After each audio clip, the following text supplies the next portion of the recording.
Good afternoon, I'm Malcolm Jordan and this is your midday news fix for Monday, the 22nd of January. The Republicans now have just two candidates vying for November's US presidential election. Nikki Haley is Donald Trump's only remaining contender after Florida Governor Ron DeSantis pulled out, saying he'll endorse Trump before this week's New Hampshire primary.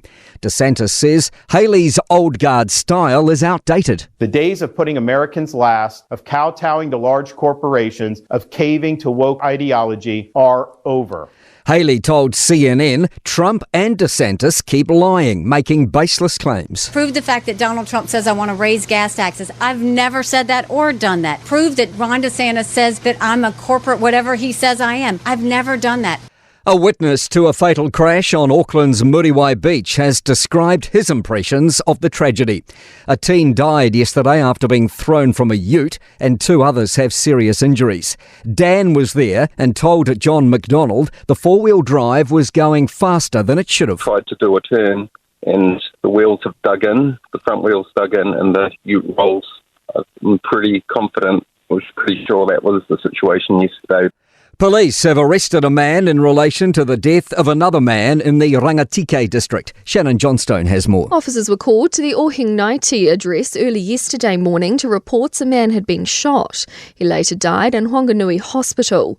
A 37-year-old man charged with murder will appear in Whanganui District Court today. Meanwhile, in Palmerston North, police are also investigating a man's death from gunshot wounds on Saturday.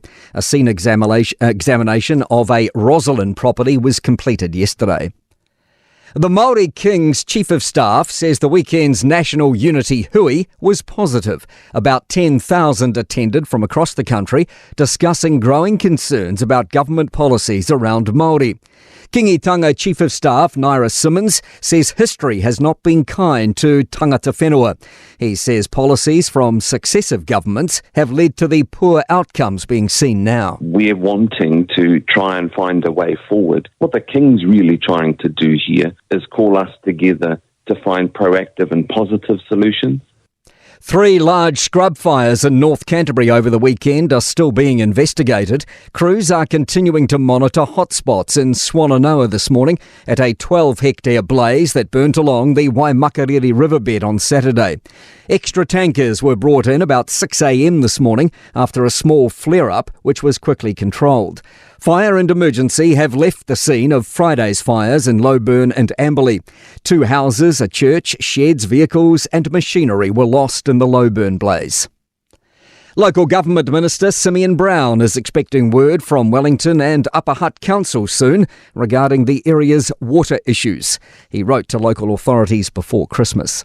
To sport, LPGA title number 20 for Lydia Ko. The Kiwi golfer has started 2024 in style, winning the Tournament of Champions in Florida by 2 strokes. Paul Coles advanced to the quarterfinals at squash's Tournament of Champions in New York. The world number 3's beaten Egyptian Yahya El-Nawasani in straight games. And the New Zealand under-19 cricketers have beaten Nepal by 64 runs in their opening World Cup match in South Africa. I'm Malcolm Jordan. That's your latest news fix. We'll be back with the next update at 5 p.m. from the Newstalk ZB newsroom.